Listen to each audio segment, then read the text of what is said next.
ಸಚಿವರಿಗೆ ಮತ್ತು ಮುಖ್ಯಮಂತ್ರಿಯ ಗಮನ ಸೆಳೆಯೋ ನಿಟ್ಟಿನಲ್ಲಿ ನಾನು ತಕ್ಷಣ ಈ ಪ್ರೆಸ್ ಮೀಟ್ನ ಕರಿಬೇಕಾಯಿತು. ನನ್ನ ಜೊತೆಗೆ ನಮ್ಮ ಬೆಳಗೊಳ ಹೋಬಳಿಯ ಮುಖಂಡರಾದಂಥ ಲೋಕೇಶ್ ಅವರು ನನ್ನ ಜೊತೆಗಿದ್ದಾರೆ. ಇವತ್ತು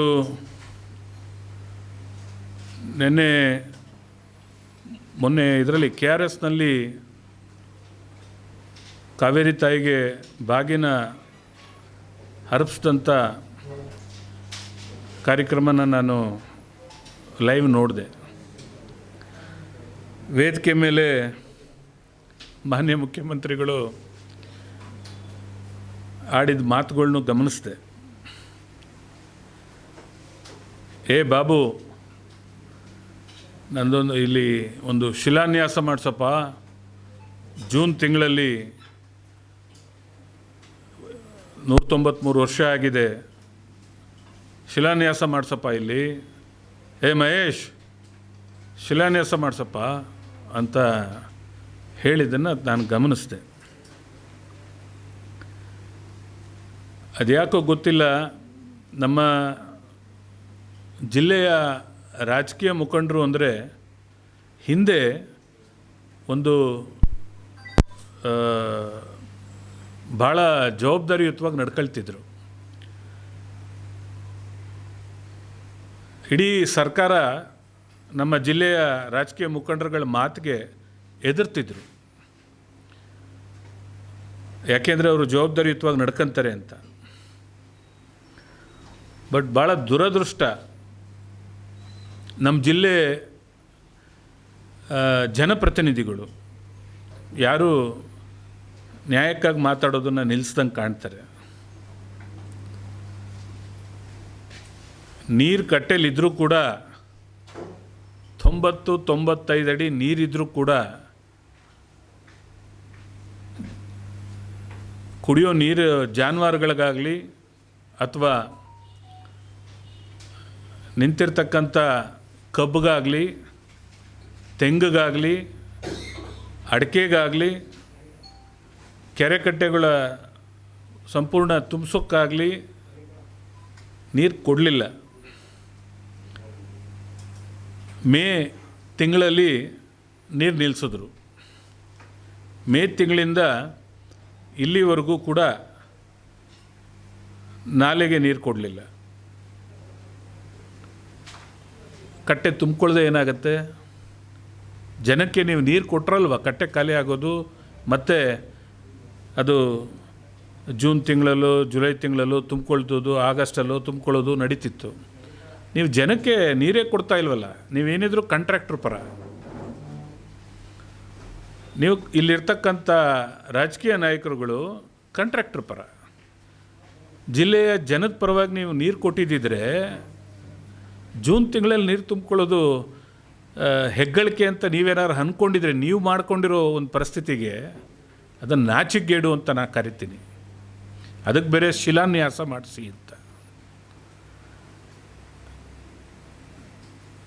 ಸಿದ್ದರಾಮಯ್ಯನವರಂಥ ಪ್ರಬುದ್ಧ ರಾಜಕಾರಣಿ, ವಿಚಾರವಂತರು, ಯೋಗ್ಯರು,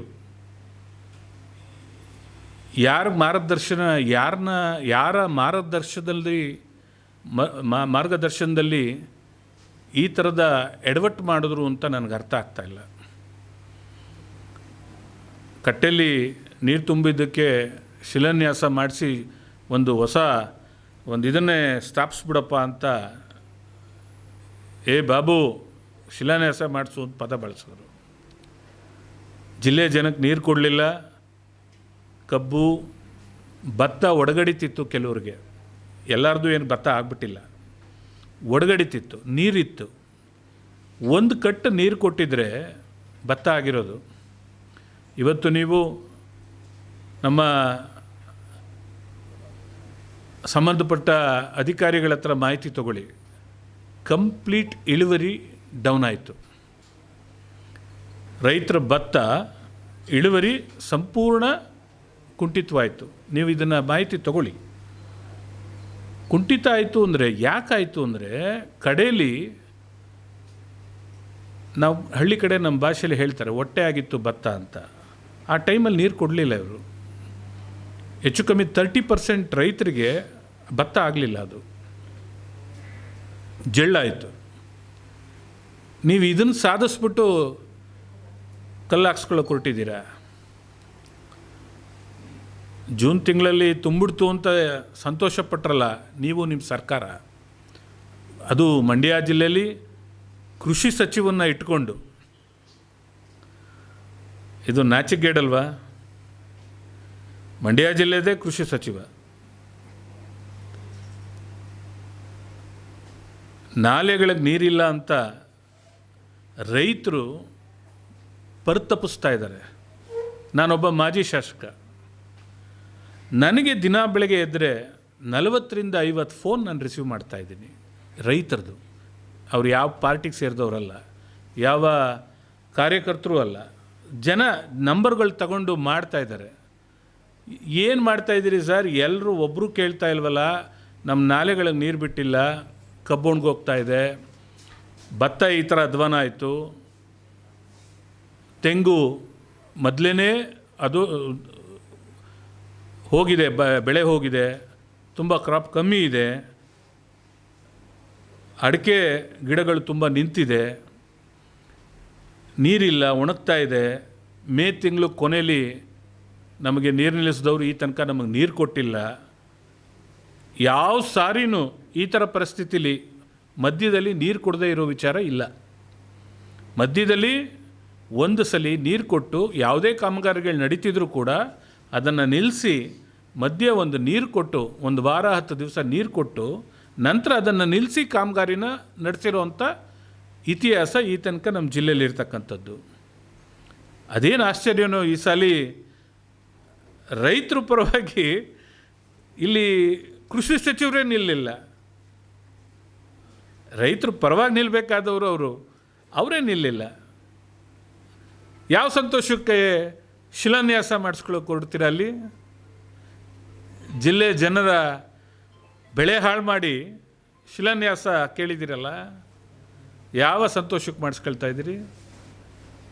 ಇನ್ನು ನಮ್ಮ MLA ರಮೇಶ್ ಬಾಬು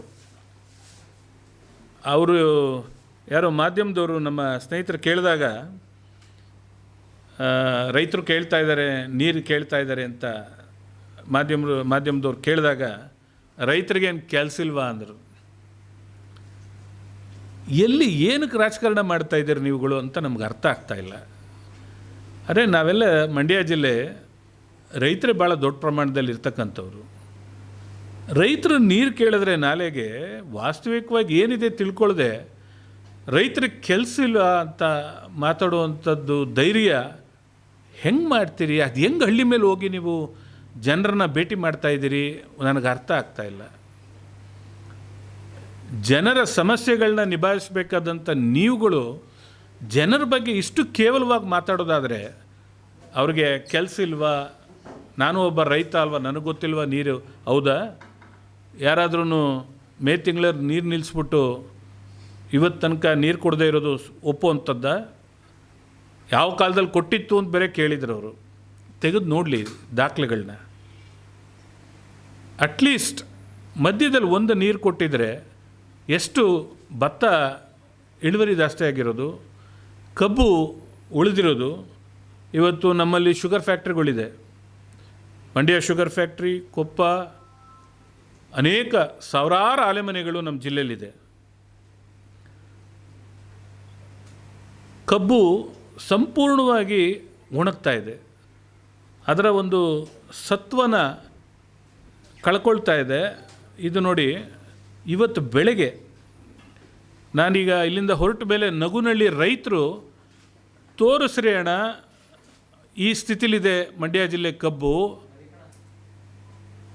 ತಾವು ಮಾಧ್ಯಮಗಳಿಗೆ ತೋರಿಸಿ ಇದು ನಗುನಳ್ಳಿ ಭಾಗದ ಕಬ್ಬು, ಇದು ಯಾವುದೋ ಒಬ್ಬರದಲ್ಲ. 4-5 ರೈತರು ಫೋಟೋ ಹೊಡೆದು ನನಗೆ ಈಗ ಕಾರಲ್ಲಿ ಬರುವಾಗ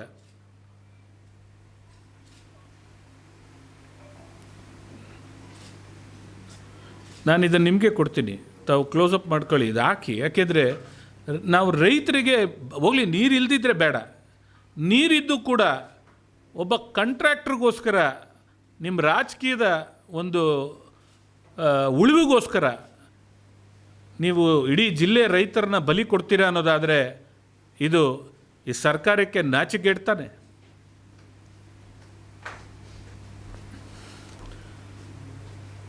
ಇದು ನಾನು ಫೋಟೋ ತೋರಿಸ್ತಾ ಇರೋದು ನಗುನಳ್ಳಿ ಭಾಗದ್ದು.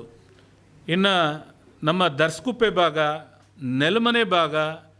ನೆಲಮನೆ ಕಂಪ್ಲೀಟ್ ಕಬ್ಬುಗಳು ಒಣಗ್ತಾ ಇವೆ. ನಾನು ಹೇಳ್ತಾ ಇರೋದು ಇಮಿಡಿಯೇಟ್ ಡ್ಯಾಮಿಂದ ಇಮಿಡಿಯೇಟ್ ಸಿಕ್ಕೋ ಜಾಗಗಳಿಗೆ ನಾನು ಮಾತಾಡ್ತಾ ಇದ್ದೀನಿ, ನನ್ನ ಕಾನ್ಸ್ಟಿಟ್ಯೂಯೆನ್ಸಿದು. ಇನ್ನು ಕೊತ್ತತ್ತಿ ಭಾಗದಲ್ಲಿ ಮತ್ತು ಕೊತ್ತತ್ತಿ 2ನೇ ಭಾಗ ತಗ್ಗಳ್ಳಿ ಭಾಗದಲ್ಲಿ ಜನರ ಪರಿಸ್ಥಿತಿ ಹೇಳ್ತೀರ್ದಾಗಿದೆ. ನೀರಿಲ್ಲದೆ ತೆಂಗು ಒಣಗೋಗ್ತಾ ಇದೆ, ಅಡಿಕೆ ಒಣಗೋಗ್ತಾ ಇದೆ. ನನ್ನ ಕ್ಷೇತ್ರದಲ್ಲಿ ಕನ್ನಂಬಾಡಿ ಕಟ್ಟೆ ಇಟ್ಕೊಂಡು ಈ ಸ್ಥಿತಿ ಆದರೆ ಇನ್ನು ಮುಂದಕ್ಕಿರ್ತಕ್ಕಂಥ ಮದ್ದೂರಿನ ಶಾಸಕರು ಏನು ಮಾಡ್ತಾಯಿದ್ದಾರೋ, ಮಳವಳ್ಳಿ ಶಾಸಕರು ಅದೇನು ಮಾಡ್ತಾಯಿದ್ದಾರೋ ಅದೇನು ಆಶ್ಚರ್ಯ ನನಗೆ. ಇವ್ರು ಯಾರು ಈ ರೈತಾಪಿ ವರ್ಗದ ಪರಿಸ್ಥಿತಿಗಳನ್ನ ಕೇಳೋಕ್ಕೆ ರೆಡಿ ಇಲ್ಲ ಅನಿಸುತ್ತೆ. ಇದು ಹತ್ರದಲ್ಲಿ ಕ್ಲೋಸಪ್ ಮಾಡಿದ್ದಾರೆ. ರೈತಾಪಿ ವರ್ಗದ ಜನದ ಅಭಿಪ್ರಾಯಗಳು ಇವರು ತಿಳ್ಕೊಂಡಿಲ್ಲ.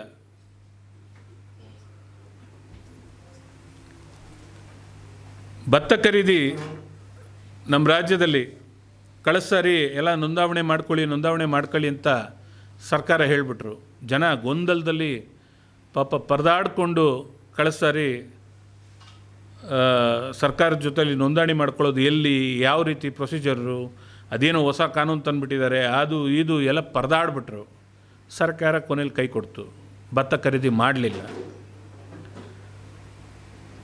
FCI ರೂಲ್ಸ್ ಪ್ರಕಾರ ಫುಡ್ ಕಾರ್ಪೊರೇಷನ್ ಇಂಡಿಯಾ ಅವರ ರೂಲ್ಸ್ ಪ್ರಕಾರ ಭತ್ತ ನಿಗದಿಯಾಗಿದೆ 2300 ಚಿಲ್ಲರೆ. ಅದು ಒಂದು ಸಲ ನಿಗದಿ ಆದರೆ ಒಂದು ವರ್ಷಕ್ಕೆ ಆ ಒಂದು ಟೈಮ್ ಇರುತ್ತೆ. ಇವತ್ತು ಭತ್ತ ರೈತರಿಂದ ಖರೀದಿ ಮಾಡ್ತಾ ಇರೋದು 1800ರಿಂದ 900 ರೂಪಾಯಿ ತನಕ. ಏನಾಗಬೇಕು ರೈತರು? ನೀವು ಸರ್ಕಾರ ನಡೆಸೋರು,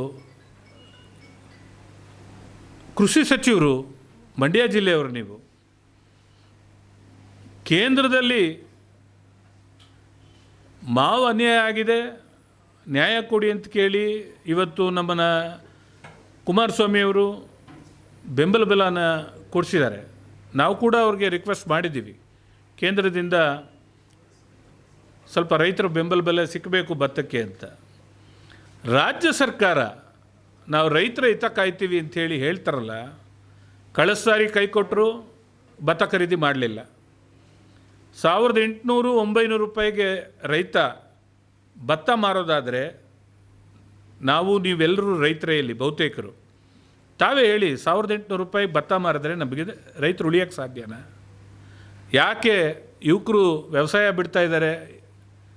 ಯಾಕೆ ಯಾರಿಗೂ ಆಸಕ್ತಿ ಇಲ್ಲ ಅಂದರೆ ನೋಡಿ, ಇಲ್ಲಿ ಬರ್ತು ಉತ್ತರ. ಸರ್ಕಾರ ನಮಗೆ ಬೆಂಬಲ ಯಾವ ಮಟ್ಟಕ್ಕೆ ಕೊಡ್ತಾ ಇದೆ ಅಂತ. ನೀವು ರೈತರ ಪರ ಸರ್ಕಾರ ಅಂತ ಹೇಳ್ತೀರಾ ಭಾಷಣಗಳಲ್ಲಿ. ಈ ಕೃಷಿ ಸಚಿವರು ನಾನೇನೋ ಮಾಡಿದೆ, ಯೂನಿವರ್ಸಿಟಿ ಮಾಡಿದೆ, ಅದು ಇದು ಎಲ್ಲ ಯಾವ ಪುರುಷಾರ್ಥಕ್ಕೆ ಮಾಡ್ತಾಯಿದ್ದೀರಿ ಇದೆಲ್ಲ? ನೀವು ರೈತರಿಗೆ ನೀರು ಕೊಡೋಲ್ಲ. ಭತ್ತ ಹಾಕ್ತಿದ್ದ ಜಾಗದಲ್ಲಿ ಜಳ್ಳಾಗಿದೆ, ಇಳುವರಿ ಫುಲ್ ಬಿದ್ದೋಯ್ತು, ಬೆಂಬಲ ಬೆಲೆ ಕೊಡೋಲ್ಲ. ನಾನು ನಾಲೆ ಮೇಲೆ ಅಷ್ಟು ಕೋಟಿ ಕೊಟ್ಟೆ, ಇಷ್ಟು ಕೋಟಿ ಕೊಟ್ಟೆ ಅಂತೆಲ್ಲ ನೆನ್ನೆ ಹೇಳ್ಕೊಂಡಿದ್ದೀರಿ. ಇರಿಗೇಷನ್ಗೆ ಅಷ್ಟೊಂದು ಕೊಟ್ಟಿದ್ದೀನಿ ಅಂತ ಹೇಳ್ಕೊಂಡಿದ್ದೀರಿ. ಯಾವ ಪುರುಷಾರ್ಥಕ್ಕೆ?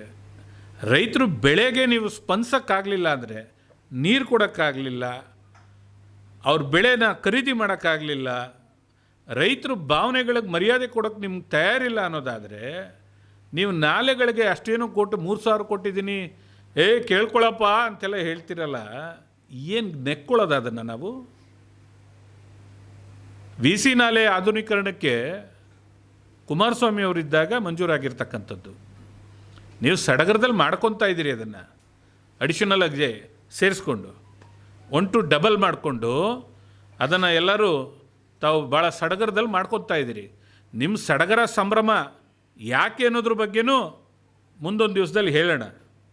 ಈ ನಾಲಾ ಸಡಗರ ಸಂಭ್ರಮ ಅವತ್ತೇನು ಕುಮಾರಸ್ವಾಮಿ ಅವರಿಗೆ ತಕ್ಷಣ ನಿಲ್ಲಿಸಿ ನೀರು ಬಿಟ್ಟಿರೋವಂಥದ್ದನ್ನು ತಕ್ಷಣ ನಿಲ್ಲಿಸಿ ನಾಲೆ ಕೆಲಸ ಮಾಡಿಸೋದು ದೊಡ್ಡದಾಗಿರಲಿಲ್ಲ. ರೈತರು ಕಂಗೆಟ್ಟು ಹೋಗ್ತಾರೆ, ರೈತರು ಬಳೆ ನಿಂತೋಗುತ್ತೆ. ಮುಂದಿನ ದಿವಸ ಸಂದರ್ಭ ಬಂದಾಗ ನಿಲ್ಲಿಸೋಣ, ಈ ಸಂದರ್ಭ ಅಲ್ಲ ಇದಕ್ಕೆ ಅಂತೇಳಿ ಮುಂದೂಡಿದರು. ನೀವು ಯಾವ ಸಂದರ್ಭನೂ ಮನಸ್ಸಿಗೆ ಹಾಕ್ಕೊಳ್ಳದೆ ಸಂಪೂರ್ಣ ವ್ಯಾವಹಾರಿಕವಾಗಿ ಕಾಂಟ್ರಾಕ್ಟ್ರ್ ಪರವಾಗಿ ನಿಂತ್ಕೊಂಡು ಇಷ್ಟೊಂದು ಸಡಗರದಲ್ಲಿ ನೀವು ಮಾಡಿಕೊಂಡ್ರಲ್ಲ ಕೆಲಸನ ಕಂಪ್ಲೀಟ್ ಮಾಡ್ಕೊಳ್ಳೋ ನಿಟ್ಟಿನಲ್ಲಿ. ಆಯ್ತು, ನಾನು ಬೆಳಗ್ಗೆ ಸಂಬಂಧಪಟ್ಟ ಅಧಿಕಾರಿಗಳಿಗೆ ಮಾತಾಡಿದೆ. ಇಷ್ಟೆಲ್ಲ ಆಗಿದೆ, ಸಿ ಎಮ್ ಅಲ್ಲಿ ಬಾಗಿನ ಬಿಟ್ಟಾದ ಮೇಲೆ ನಾಲೆಗಳಿಗೆ ನೀರು ಬಿಡ್ರಿ ಅಂತ ಹೇಳ್ತಾರೆ. ತಾವೆಲ್ಲ ಸಾಕ್ಷಿ ಇದ್ದೀರ. ಅದಕ್ಕೆ ಬಿಟ್ಟಿದ್ದಾರಾ? ಇನ್ನೂ 3 ದಿನ ಆದರೂ ಇವ್ರು ನಾಲೆಗೆ ನೀರು ಬಿಡೋಕ್ಕೆ ತಯಾರಿಲ್ಲ. ಯಾವುದೋ ಒಂದು ಕಾಂಟ್ರಾಕ್ಟ್ ನಡೀತಿದೆಯಂತೆ, ಅದು ಮುಗಿಬೇಕಂತೆ. ಗೇಟ್ ಹಾಕ್ತಾ ಇದ್ದಾರಂತೆ, ಆ ಕೆಲಸ ಮುಗಿಬೇಕು. ಅಲ್ಲಿ ತನಕ ಬೆಳೆ ನೀವು ಅಟ್ಲೀಸ್ಟ್ ಬೆಳೆ ಹಾಕಬಾರ್ದು ಅಂತಾರೋ ರೈತರಿಗೆ ಹೇಳಬೇಕಾಗಿತ್ತಲ್ಲ. ತೆಂಗು ಅಡಿಕೆ ಏನಿದೆ ಎಲ್ಲ ಕುಯ್ಕೊಂಬಿಡಿ, ನಾವು ಜಿಲ್ಲೆಯಲ್ಲಿ ನಾವು ಒಂಥರ ಇದು ಬಿಹಾರ ಇದ್ದಂಗೆ ನಾವೇನು ತೀರ್ಮಾನ ಮಾಡ್ತೀವಿ ಅದೇ ಅಂತಿಮ ಅಂತ ನೀವು ಹೇಳಬೇಕಾಗಿತ್ತಲ್ಲ ಮೊದಲೇ ಕೃಷಿ ಸಚಿವರೇ. ಇಷ್ಟು ನಮ್ಮ ಜಿಲ್ಲೆ ರೈತರನ್ನ ಅಗ್ರ ಮಾಡ್ಕೊಂಬಿಟ್ರಿ. ಇವತ್ತು ಎಲ್ಲ ದುರದೃಷ್ಟಕರ, ಎಲ್ಲ ಫಾರಿನ್ ಟ್ರಿಪ್ಪಲ್ಲಿದ್ದಾರೆ ಲೀಡರ್ಗಳು. ನಮ್ಮ ಜಿಲ್ಲೆ ರೈತರ ಪರಿಸ್ಥಿತಿ ಕಣ್ಣೀರಾಗ್ತಾ ಇದ್ದಾರೆ. ಇವತ್ತೆಲ್ಲ ಮಂಡ್ಯ ಜಿಲ್ಲೆ ಲೀಡರ್ಗಳು, ನಮ್ಮ ಜಿಲ್ಲೆ ಲೀಡರ್ಗಳು ಫಾರಿನ್ ಟ್ರಿಪ್ ಮಾಡ್ತಾ ಇದ್ದಾರೆ. ಅನಾಹುತಗಳಾಗೋದು ಹೇಗೆ ಅನ್ನೋದಕ್ಕೆ ನಾನು ಹೇಳೋದು ನಿಮಗೆ. ಈ ಒಂದು ವಾರ ನೀರೇನಾದ್ರು ಅವ್ರಿಗೆ ಹೋಗಲಿಲ್ಲ ರೈತರಿಗೆ ಅಂದರೆ ಎಷ್ಟು ಮನೆಯಲ್ಲಿ ಶುರು ಆಗುತ್ತೆ ಸಂಕಷ್ಟಗಳು ಅನ್ನೋದನ್ನು ಯೋಚನೆ ಮಾಡಿದ್ದೀರಾ? ಅವ್ರ ಬೆಳೆ ಹಾಳಾದರೆ 80 ಟನ್ ಬೆಳೀತಿದ್ದ ಕಬ್ಬು 40 ಟನ್ನಿಗೆ ನಿಂತ್ಕೊಂಡ್ರೆ, ಸಾಲ ಮೈ ಮೇಲೆ ಬಂದರೆ ಅವ್ರ ಮನೆಯಲ್ಲಿ ಎಷ್ಟು ಅನಾಹುತಗಳು ಆಗುತ್ತೆ ಅನ್ನೋದ್ರ ಬಗ್ಗೆ ನಿಮಗೆ ಅರಿವಿದೆಯಾ? ರಾಜಕಾರಣ ನಾವು ಮಾಡೋದೇನಕ್ಕೆ? ನಮ್ಮ ಜನರ ರಕ್ಷಣೆ ನಾವು ಮಾಡದೇ ಇದ್ದರೆ ಯಾವುದೇ ರಾಜಕೀಯ ಪಕ್ಷಗಳಾಗಲಿ, ನಾನು ಯಾವ ಒಂದು ಪಕ್ಷದ ಪರವಾಗಿ ನಾನು ಮಾತಾಡ್ತಾ ಇಲ್ಲ. ನಿಮ್ಮಲ್ಲಿ ಯಾರಿಗೂ ರೈತರ ಬಗ್ಗೆ, ಅವರ ಕಷ್ಟದ ಬಗ್ಗೆ ಅರಿವೇ ಇಲ್ಲದ ರೀತಿಯಲ್ಲಿ ನಡ್ಕೊಳ್ಳೋದಾದರೆ ಎಲ್ಲಿ ಬಂತು ರಾಜಕಾರಣ? ಏನಕ್ಕೆ ಬೇಕಿದೆಲ್ಲ? ಎಲ್ಲಿಗೆ ದಾರಿ ತಪ್ಪಿದ್ದೀವಿ ನಾವೆಲ್ಲ? ಭಾಳ ದುರದೃಷ್ಟಕರ. ಇವತ್ತು ತಾವು ಹೊಸ ಹೊಸ ಯೋಜನೆಗಳನ್ನ, ನೀರಾವರಿ ಯೋಜನೆಗಳನ್ನ ಮಾತಾಡ್ತಾ ಇದ್ದೀರಿ. ಯಾವ ಮಾಜಿ ಶಾಸಕರುಗಳನ್ನ ಕರೆದಿಲ್ಲ ಸಭೆಗಳಿಗೆ. ನೀವೇ ತೀರ್ಮಾನ ಮಾಡ್ಕೊಂಡಂಗೆ ಏನೇನೋ ಅಲ್ಲೆಲ್ಲೋ ಮಾಡ್ತೀವಿ, ಇಲ್ಲೆಲ್ಲೋ ಮಾಡ್ತೀವಿ, ಅದು ಮಾಡ್ತೀವಿ, ಇದು ಮಾಡ್ತೀವಿ ಅಂತ ಹೇಳ್ತಾ ಇದ್ದೀರಾ. ಸಾರ್ವಜನಿಕವಾಗಿ ನಡೆಯೋ ಸಭೆಗಳಿಗೆ ಇಲ್ಲಿಯ ಮಾಜಿ ಜನಪ್ರತಿನಿಧಿಗಳನ್ನ ಕರೆಯಲ್ಲ ಅನ್ನೋದಾದರೆ ಅಲ್ಲಿ ನಿಮ್ಮ ಉದ್ದೇಶಗಳೇನು? ನಿಮ್ಮ ಮನಸ್ಸಿನಲ್ಲಿ ಏನಿದೆ ಅದನ್ನು ನೀವು ಮಾಡ್ಕೊಳ್ಳೋಕ್ಕ, ಅದನ್ನು ಜಾರಿಗೆ ತರಕ್ಕ? ಹಾಗಾಗಿ ನಾನು ಈ ಮೂಲಕ ಇವತ್ತು ಯಾವುದೇ ರಾಜಕೀಯನೂ ನಾನು ಮಾತಾಡೋಕ್ಕೆ ತಯಾರಿಲ್ಲ. ನಾನು ಸಂಪೂರ್ಣವಾಗಿ ಇವತ್ತು ಇಲ್ಲಿಗೆ ಬಂದಿರತಕ್ಕಂಥದ್ದು ನಾಲೆಗಳಿಗೆ ತತ್ಕ್ಷಣ ನೀರು ಬಿಡಿ, ಇಲ್ಲ ಅಂದರೆ ಮಂಡ್ಯ ಜಿಲ್ಲೆ ರೈತರ ಒಂದು ಸಂಕಷ್ಟಕ್ಕೆ ನೀವು ಕಾರಣರಾಗ್ತೀರಿ. ಇದು ನಾಚಿಕೆಗೇಡು. ನಮ್ಮ ಜಿಲ್ಲೆಯಲ್ಲಿ ಕೃಷಿ ಸಚಿವರಿದ್ದಾರೆ, ಅವ್ರು ಇತ್ಕೊಂಡು ಕೂಡ ಈ ಸ್ಥಿತಿಗೆ ಬಿಟ್ಟಿರ್ತಕ್ಕಂಥದ್ದು ಇದು ನಿಮ್ಮ ಸರ್ಕಾರದ ನಾಚಿಕೆಗೇಡು ಅಂತ ನಾನು ನಿಮ್ಮ ಮೂಲಕ ಹೇಳ್ತಾ, ತತ್ಕ್ಷಣ ನೀರು ಬಿಡಿ. ನೀವು ಅದೆಲ್ಲೋ ರಿಪೇರಿ ಆಗ್ತಾ ಇದೆ ನಾಲೆ, ಅಲ್ಲೆಲ್ಲೋ ಇನ್ನೊಂದು ಮಾಡ್ಕೊತೀವಿ 2 ದಿನ. ಒಬ್ಬ ಮುಖ್ಯಮಂತ್ರಿ ಹೇಳ್ತಾರೆ ತಕ್ಷಣ ನೀರು ಬಿಡಿ ಅಂತ. ಮೊನ್ನೆ ರಾತ್ರಿ ಸಿ ಡಿ ಎಸ್ಗೆ ನೀರು ತೆಗಿತಾರೆ, ಸಿ ಡಿ ಎಸ್ ನಾಲೆಗೆ. ನಿನ್ನೆ ಮಧ್ಯಾಹ್ನದ ಸಂಜೆ ನಿಲ್ಲಿಸ್ತಾರೆ. ನಾಲೆಗೆ ನೀರು ಬಿಡೋದು ಅಂದರೆ ಮುಖ್ಯಮಂತ್ರಿ ಆದೇಶದಲ್ಲಿ 1 ದಿನಕ್ಕೆ. ಮೊನ್ನೆ ಸಂಜೆ ನೀರು ಎತ್ತುತ್ತಾರೆ ಸಿ ಡಿ ಎಸ್ ಮಾತ್ರ, ನಿನ್ನೆ ಸಾಯಂಕಾಲ ನೀರು ನಿಲ್ಲಿಸ್ತಾರೆ.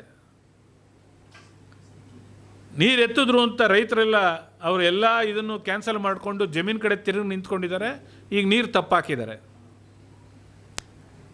ನೀವು ಮುಖ್ಯಮಂತ್ರಿ ಮಾತಿಗೆ ಇಷ್ಟ ಇದಿರೋದು ದಮ್ಮು ಇದರಲ್ಲಿ ನಿಮ್ಮ ಆದೇಶಕ್ಕೆ? ನೀವಿಷ್ಟು ಪ್ರಬುದ್ಧ ರಾಜಕಾರಣಿಯಾಗಿತ್ಕೊಂಡು ಇಷ್ಟು ಬೇಜವಾಬ್ದಾರಿ ತಂದಲ್ಲಿ ಮುಖ್ಯಮಂತ್ರಿಗಳೇ ನಡ್ಕೊಳ್ಳೋದಾದರೆ ಇದಕ್ಕೆ ನಮ್ಮ ಧಿಕ್ಕಾರ ಇದೆ ಅಂತ ನಾನು ಈ ಮೂಲಕ ಹೇಳ್ತಾ, ಸಂಬಂಧಪಟ್ಟ ಮಂತ್ರಿ ಆಗಲಿ, ಸಂಬಂಧಪಟ್ಟ ಕೃಷಿ ಸಚಿವರಾಗಲಿ ತಕ್ಷಣ ನಾಲೆಗಳಿಗೆ ನೀರು ಬಿಡಿ, ರೈತರು ಕಾಪಾಡಿ. ನಮ್ಮ ಜಿಲ್ಲೆಯ ರೈತರು ಭಾಳ ಸಂಕಷ್ಟದಲ್ಲಿದ್ದಾರೆ ಅಂತ ನಾನು ಈ ಮೂಲಕ ಆಗ್ರಹಿಸಿ ಇವತ್ತಿನ ಮಾತು ಮುಗಿಸ್ತೀನಿ. ನಮಸ್ಕಾರ.